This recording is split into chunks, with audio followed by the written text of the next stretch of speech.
Hello, my dear student. This is Sonu Kumar Pandey. Welcome to my YouTube channel Maths Magic with Sonu sir. Percentage chapter के अगले कड़ी में हम लोग बढ़ रहे हैं और परीक्षा में फेल पास पर आधारित क्वेश्चन देता है. मेनली दो टाइप का क्वेश्चन होता है. एक क्वेश्चन होता है ज़्यादातर परसेंटेज पर डिपेंड करता है. तो चलिए हम दोनों टाइप को आज के वीडियोज़ में देखते हैं, समझते हैं. तो देखिए क्वेश्चन दिया हुआ है, देख सकते हैं आप स्क्रीन पर, बोर्ड पर भी. एक परीक्षा में परीक्षार्थियों के 52% अंग्रेजी में अनुत्तीर्ण हुए और 42% गणित में. तदनुसार यदि दोनों विषयों में 17% अनुत्तीर्ण रहे हो तो उन दोनों विषयों में उत्तीर्ण परीक्षार्थियों का प्रतिशत कितना था. तो देखिए कैसे बनाएंगे इस क्वेश्चन को. कह रहा है कि अंग्रेजी में 52% फेल हुए हैं, फिर कह रहा है आपका 42% गणित में फेल हुए हैं. कह रहा है हम लोगों से कि दोनों में 17% फेल हुए हैं. कह रहा है कि उन दोनों विषयों में उत्तीर्ण छात्रों का प्रतिशत बताए. तो देखिए यहाँ पर सॉल्व करने से पहले देख लेना होगा, या तो तीनों जगह फेल है तो डायरेक्ट चल सकता है, नहीं तो पास होना चाहिए. अगर कोई एक जगह फेल है, दो जगह पास है, या तो पूरा यूनिट फेल में कर लीजिए या पूरा यूनिट पास में कर लीजिए, क्योंकि हर चीज़ अपने आप में क्या होता है, 100% होता है. तो देखिए यहाँ ओके है, या तो फेल होना चाहिए, नहीं तो पास होना चाहिए. ये अलग अलग देखिए 52 और 42 यानी 94% क्या है, लोग पास फेल हैं. 52-42 जोड़ लीजिए, अलग वाला जो है 52-42 कितना हुआ, 94%. दोनों उसमें से शामिल कितना है, 17%. यानी एक आदमी को दो जगह आप काउंटिंग नहीं कर सकते हैं. तो 94 में से आप 17 घटाएंगे तो आपका हो जाएगा 77%. यानी 77% लोग एक्चुअल में फेल हैं. कोई भी चीज़ हर हालात में अपने आप में 100% होता है. तो 100 में से 77 जाएगा, कितना परसेंट होगा, 23%. क्या हो जाएंगे, पास हो जाएंगे. अगर इसमें क्वेश्चन दे दिया होता कि 46 लोग पास हैं तो संख्या बताइए. तो देखिए हम लोग यहाँ क्या करते हैं, एक कंसेप्ट है कि परसेंट में कोई वैल्यू हो और दूसरा वैल्यू दिया हो डिजिट में, तो याद रखिएगा ए बराबर ए, बी बराबर बी, कमी बराबर कमी, पास बराबर पास, फेल बराबर फेल. ठीक है, इस तरीके से हम लोग क्वेश्चन को बना सकते हैं. यानी क्वेश्चन में अगर दिया होता आगे क्वेश्चन को बढ़ा के कि 46 विद्यार्थी पास हैं, तो हम कह देते 23% परसेंट में पास है, तो कहते 23% बराबर 46. तो 1% बराबर 46/23. कहे कुल विद्यार्थी बता दें तो 100 से गुना कर देते, 23 दूनी 46, 100 दूनी 200, यानी टोटल नंबर ऑफ स्टूडेंट कितना हो जाते, 200 हो जाते. तो चलिए दो चार क्वेश्चन इस पर देखते हैं. नेक्स्ट क्वेश्चन देखिए कि दिया हुआ है कि एक परीक्षा में 34% छात्र गणित में फेल हुए, 42% अंग्रेजी में फेल हुए, 20% छात्र दोनों विषयों में फेल हुए हों तो छात्रों का प्रतिशत बताएं. तो देखिए फेल ही चल रहा है, पास पूछा है. तो आप देख सकते थे 34-42 कितना हो जाएगा, 76%. 76 में से 20% फेल दोनों में शामिल है, 76 में से 20 घटा देते तो क्या हो जाता है, 56%. कोई भी चीज़ हर हालात में अपने आप में 100% होता है, तो 100 में से 56 घटा देते तो 44% आपका आंसर हो जाता. चलिए लिख दे रहे हैं ताकि आप समझ जाएं और आप भी अप्लाई कर सकें. तो देखिए दिया था क्या कि 34% जो है मैथ में फेल हुए हैं. फिर हम लोगों से कह रहा है कि 42% अंग्रेजी में फेल हुए हैं. और फिर हम लोगों से ये कह रहा है 20% दोनों में फेल हुए हैं. तो देखिए यहाँ यूनिट सेम है, मतलब या तो फेल होना चाहिए था, नहीं तो पास होना चाहिए था. तो ये अलग अलग 34-42 कितना हुआ, आप देख सकते हैं 34-42 76% हो गया. और 76% में से 20% घटा दीजिए, तो 76 में से 20% घटाइएगा तो एक्चुअल में 56% लोग फेल हैं. और कोई भी चीज़ अपने आप में 100%, यानी 100 में से 56 घटाएंगे, यानी पास पूछेगा तो कितना परसेंट कहेंगे, 44% पास कहेंगे. अगर क्वेश्चन में फेल का संख्या दिया होता या पास का संख्या दिया होता तो फेल बराबर फेल करके 1% निकाल लेते, 100 से मल्टीप्लाई कर देते. या 44% अगर पास दिया है तो संख्या में दिया होता तो पास बराबर पास करके 1% दिया, आफ्टर 100% कैलकुलेट करके टोटल नंबर ऑफ स्टूडेंट भी हम लोग बताने में सक्षम थे. चलिए एक क्वेश्चन और देखिए इस पर.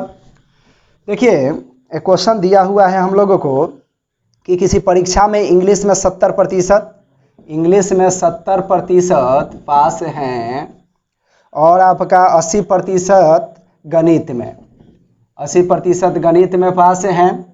फिर हम लोगों से कह रहा है 10% दोनों में फेल हैं. तो देखिए कोई भी चीज़ हर हालात में अपने आप में 100%.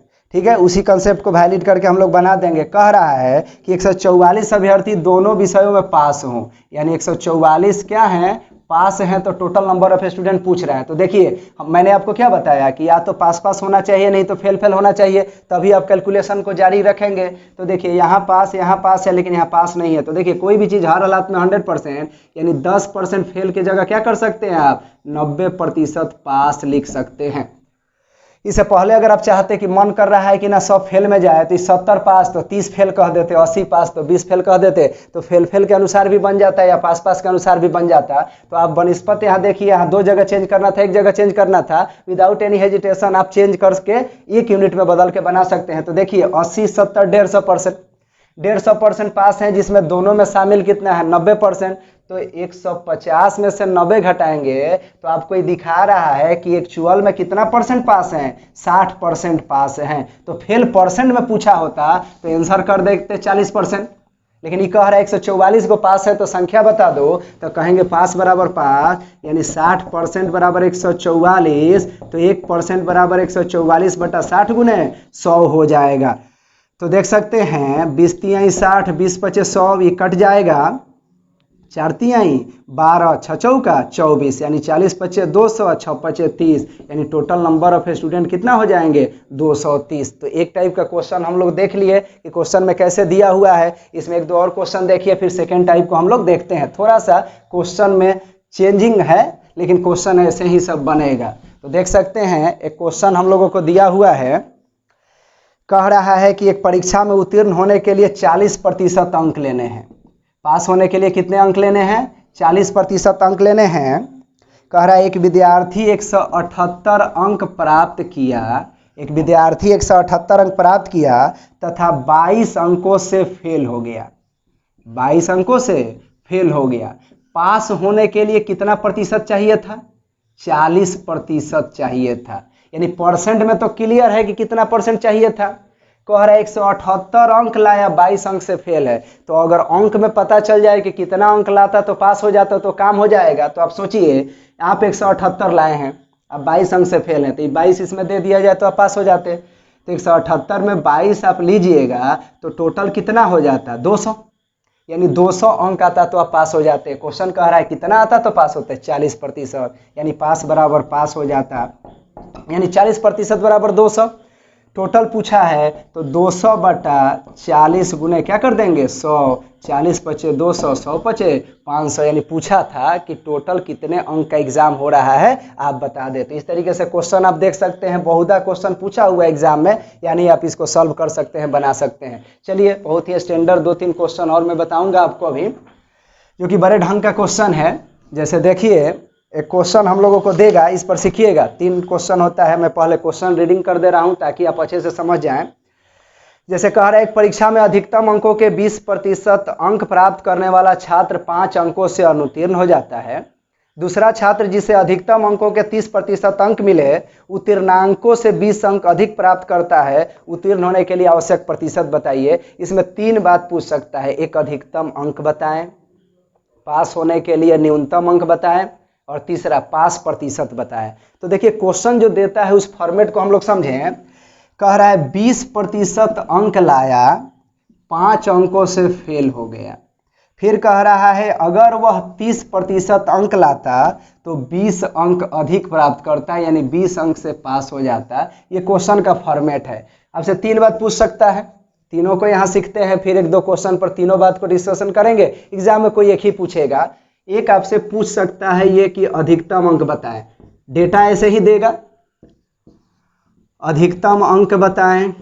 दूसरा कहेगा न्यूनतम अंक बताएं यानी पास होने के लिए, और तीसरा कहेगा कि पास प्रतिशत बताएं, यानी इसका अर्थ एग्जाम कितने का हुआ बताएं। न्यूनतम अंक यानी पास होने के लिए अंक में कितना अंक चाहिए न्यूनतम, ये परसेंट में कितना अंक चाहिए ताकि कोई व्यक्ति पास हो जाए, कोई स्टूडेंट इसमें पास हो जाए। तो देखिए इसके बनाने का एक तरीका है कि आप जब भी बनाएंगे तो यहाँ ध्यान रखिएगा, ये जो परसेंट में है ये ऑलवेज डिफरेंस लेते हैं। यहाँ प्लस माइनस का मतलब नहीं है, यहाँ ऑलवेज डिफरेंस लेंगे, यानी 30-20 का अंतर कितना हो जाएगा 10%।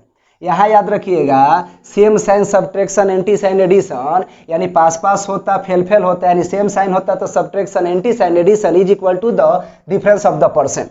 यानी रूल क्या काम करता है यहाँ, same sign subtraction anti sign addition is equal to the difference of the percent, यानी ऑलवेज यहाँ डिफरेंस आपको लेना है। तो यहाँ डिफरेंस 10% था, यहाँ एंटी साइन है तो एडिशन 20 कितना हो गया 25। अब रिलेशन निकल गया 10% बराबर 25, तो 1% बराबर 25/10। अधिकतम के लिए कोई भी चीज़ अपने आप में 100% होता है, यानी किससे गुना करना था 100 से, यानी आपको पता चल गया कि आपका एग्जाम कितने का था, यानी अधिकतम अंक क्या है। अब ये आपको आगे वाला कोई भी क्वेश्चन अगर न्यूनतम अंक भी पूछेगा तो आपको अधिकतम अंक निकालना पड़ेगा, अगर आपसे 5% भी पूछेगा तो आपको अधिकतम अंक निकालना पड़ेगा। तो मैं यहाँ पर आपको बता दे रहा हूँ, फिर आगे वाले भी क्वेश्चन पर चर्चा करेंगे तो थोड़ा सा आप स्ट्रांग हो जाएंगे। अगर न्यूनतम अंक पूछे तो देखिए आपके पास दो इन्फॉर्मेशन है, दो इन्फॉर्मेशन है, कोई ऊपर वाला या नीचे वाला आप यूज कर सकते हैं। तो चलिए मैं ऊपर वाला यूज करके आपको बता दे रहा हूँ। अंक चाहिए तो प्रतिशत को अंक में बदल लीजिए, और ये फेल है तो जोड़ लीजिएगा, पास है तो घटा लीजिएगा। यानी 250 का 20%, 250 का 20% 50, यानी 50 अंक लाया है, 5 अंक से फेल है, यानी 50 में 5 जोड़ देते, यानी 55 अंक आता तो पास हो जाता। अब आप कहिएगा कि सर ऊपर वाले से बन गया, ठीक है, नीचे वाले से कहीं आंसर दूसरा है तो क्या करेंगे, घबराइए मत, इससे भी देखिए आंसर सेम ही आएगा। अंक पूछे तो प्रतिशत को अंक में बदल के वैल्यू जो है जोड़ घटा लीजिए। यानी यहाँ क्या करना है कि 250 का 30%, 10% 25 हुआ तो 25 नहीं 75, 75 में से 20 घटाइए, तो 75 में से 20 घटाइएगा आएगा 55। तो देख सकते हैं 75 में से 20 घटाइएगा तो 55 आया। यानी आप ऊपर वाले आंकड़े का भी इस्तेमाल कर सकते हैं, नीचे वाले आंकड़े का इस्तेमाल कर सकते हैं। अब चलिए देखते हैं पास प्रतिशत। तो 5% आपको बताना है, तो मैंने क्या बोला, अंक चाहिए तो परसेंट को अंक में बदल के अंक को जोड़ घटाइए। अगर प्रतिशत पूछा है तो अंके को क्या कर लीजिए, परसेंट में बदल के जोड़ घटा लीजिए। यानी आप यहाँ चेक कर सकते हैं कि 5 जो है 250 का कितना परसेंट, तो 1% 2.5 हो रहा है, तो 5 कितना परसेंट हो जाएगा, 2% हो जाएगा। 20 लाया था 2 से फेल है, यानी 20 2 क्या हो जाएगा, यानी 20 2 22% पर क्या होता, पास हो जाता। अब आप कहिएगा कि सर इससे भी बता दीजिए, तो देख सकते हैं कि यहाँ से आप कि 2.5% के, यहाँ पर 1% का 2.5 है, तो 20 के लिए आपको क्या जाना होगा, 8 दूनी 16 और 50 8, यानी 8% होगा। यानी 30 में से 8 घटाएंगे तो 22 हो जाएगा कि नहीं। अब कोई कहेगा कि डायरेक्ट हम कैलकुलेट नहीं कर पा रहे हैं, तो देखिए प्रतिशत कैसे चेक होता है, एक्स वाई का कितना परसेंट, तो एक्स बटा वाई गुना 100%। यानी आपको 5 को चेक करना था, तो चेक करते 5 बटा टोटल अंक नीचे रहेगा गुने 100, यहाँ देखिए 50, 2% आया कि नहीं, यही तो मैंने डायरेक्ट निकाला था। आप कहते हैं नीचे वाले से बनाना है, तो ये जो आएगा फेल होगा तो इसमें जोड़ लेंगे, या पास होता तो घटा लेंगे। यानी यहाँ देखिए जो डायरेक्ट मैंने बताया 20%, तो 20 बटा टोटल पर चेक होगा ना जी, 20 बटा 250 गुना 100। तो इस तरीके से आप देख सकते हैं 50 5 250, 50 दूनी 100, 50 चौका 4 दूनी 8%, यानी 30% में से 8% घटाएंगे 22% हो जाएगा। तो आप प्रतिशत चेक करके भी बना सकते हैं या जुबानी भी बना सकते हैं। परसेंट डायरेक्ट चेक कैसे होता है, 10% के लिए दाएं तरफ से 1 अंक छोड़ के डेसिमल देते हैं, और 1% के लिए दाएं तरफ से 2 अंक छोड़ के डेसिमल देते हैं। अगर डेसिमल पहले से अवेलेबल है तो डेसिमल के बाद 1 2 अंक काउंट करके आप कंटिन्यूअस चलते हैं, उसको मैं आगे वाले वीडियोज में बताऊंगा अभी। चलिए देखते हैं नेक्स्ट 1 2 क्वेश्चन इस पर, ताकि अच्छे से समझ जाए। एक ही क्वेश्चन पर मैंने तीनों टाइप इसलिए बताया कि आपका थोड़ा सा इसमें समझ बढ़ जाए, दूसरे वाले क्वेश्चन पर आप अच्छे से समझ लेंगे। देखिए हम लोगों को दिया हुआ है कि राजीव किसी परीक्षा में 20% अंक प्राप्त करता है और 24 अंक से फेल हो जाता है, तथा अरविंद 45% अंक प्राप्त करता है और 26 अंक से उत्तीर्ण हो जाता है, यानी पास हो जाता है। तो कह रहे हैं हम लोगों से पास प्रतिशत बताएं। क्या पूछा है बाबू, पास प्रतिशत। तो चलिए कैसे बनाएंगे, यहाँ ऑलवेज डिफरेंस, तो 20 45 यानी निगेटिव साइन से मतलब नहीं है, तो यहाँ 25% हो गया। यहाँ एंटी साइन एडिशन, यानी फेल पास है, एंटी है तो एडिशन 26 24 50, यानी 25% बराबर 50, तो 1% 50 बटा 25, टोटल अंक चाहिए यानी 200। ये जो होगा अधिकतम अंक, यानी आपका एग्जाम कितने पूर्णांक का हुआ है ये मिल गया। अब आपसे पास प्रतिशत बोला है तो अब तो डायरेक्ट क्वेश्चन बनाएंगे। ऊपर वाला 2 है, परसेंट में बोला है तो क्या करेंगे, अंक को परसेंट में बदल के वैल्यू को चेक कर लेंगे। तो यहाँ देख सकते हैं कि 1% क्या हुआ, 2 हुआ, 24 चाहिए तो 12% होगा। यानी दूसरे ढंग से चेक करें तो 24 200 का कितना परसेंट, तो 24 बटा 200 गुना 100, यानी जिसको चेक करना है ऊपर, जिसके तुलना में चेक करना है नीचे, गुना 100। 2 जीरो से 2 जीरो कटा या 12% हो गया, यानी 24 को क्या कहेंगे, अब 12% कहेंगे। यानी 20 लाए हो अब 12% से फेल हुए हो तो फेल में ये ऐड हो जाएगा, पास होता तो घटा लेते, यानी 26 को भी चेक करके आप बना सकते थे। तो 20 12 क्या हो गया, 32%, यानी डायरेक्ट हम आंसर क्या करेंगे, 32%। आपको मन करे यहाँ से बनाना है तो आप चेक कर सकते हैं, 1% 2 है तो ये 13% होगा, 45 में से 13 जाएगा, 32% आ रहा है कि नहीं, या आप चेक कर लेते, 26/200 गुने 100%, यहाँ भी आ रहा है 13%, आप देख सकते हैं काटने के बाद, तो यहाँ पास है इसलिए इसमें से घटा लेंगे। यानी परसेंट में बदलना है तो अंक को बदल के जोड़ घटाव करेंगे, अगर अंक पूछेगा तो परसेंट को अंक में बदल के जोड़ घटाव करेंगे। और ये कंसेप्चुअल बातें चर्चा करते हुए हम लोग क्वेश्चन को आराम से बना सकते हैं। चलिए एक दो क्वेश्चन और देखते हैं ताकि आप इसमें महारत हासिल कर लें। एग्जाम का एक कंसर्न रहा है, बहुत बार एग्जाम में पूछा है। जैसे देखिए क्वेश्चन कह रहा है, एक परीक्षा में किसी विद्यार्थी ने 30% अंक प्राप्त किया और 6 अंकों से फेल हो गया। दूसरा एक विद्यार्थी 40% प्राप्त किया और 6 अंकों से पास हो गया। तो देखिए यहाँ ऑलवेज डिफरेंस और यहाँ same sign, subtraction, anti sign, addition, यानी फेल पास है तो एंटी साइन हो गया। तो यहाँ 6 क्या हो जाएगा, 12, 10% बराबर 12, तो 12/10 गुने 100, 1% का वैल्यू गुना 100 कर लिए, तो ये हम लोगों को दे दिया अधिकतम अंक। क्या दे दिया, अधिकतम अंक। तो अधिकतम अंक मिल गया हम लोगों का 120। अब हम लोगों से जो पूछे, दो इन्फॉर्मेशन है, इन्फॉर्मेशन तो भरा पड़ा है, किसी से भी बना लेंगे। ये हम लोगों से कह रहा है अधिकतम अंक बताया, तो हो चुका है, लेकिन चलिए मैं निकाल दे रहा हूं। अगर ये हम लोगों से कहता कि बताइए आप कि न्यूनतम अंक क्या होगा, तो न्यूनतम अंक क्या होगा, तो देखिए कैसे बनाते हैं। 120 का 30% बढ़ती हैं 36, 36 में 6 जोड़ देंगे, डायरेक्ट क्या हो जाएगा, 42। आप कहते हैं नीचे वाले से बनाइए, तो बढ़ चौक 48, पास है तो घटाएंगे ना, 48 में से 6 गया 42। अगर आपको चेक करना होता कि परसेंट में आंसर करिए, यानी पास प्रतिशत बताइए, तो देखिए 6 को चेक कर लीजिए, यानी 120 का 10% 12, तो 6 क्या हुआ, 5% हुआ, यानी 30 लाए हैं, 6 का अर्थ है 5%, यानी 5% से फेल हैं, यानी 30 5 क्या हो गया, 35%। आप कहेंगे कि ना नीचे वाले से बनाएंगे तो 6 का मतलब क्या हुआ, 5%, क्योंकि 10% 12 तो 5% 6 हुआ, तो 40 में से 5 घटाइए, 35% आया कि नहीं। तो इस तरीके से आप देख सकते हैं कि जो भी क्वेश्चन है फेल पास पर आधारित अधिकतम अंक और न्यूनतम अंक या पास प्रतिशत पूछा है, तो इजी वे में आप बना सकते हैं। आगे के वीडियोस के लिए लाइक करें, शेयर करें, सब्सक्राइब करें, अधिक से अधिक बच्चों को आप बताएं, जोड़ें, ताकि अधिक से अधिक बच्चे इस कंसेप्ट और अच्छे पठन पाठन से लाभान्वित हो। Thanks for watching.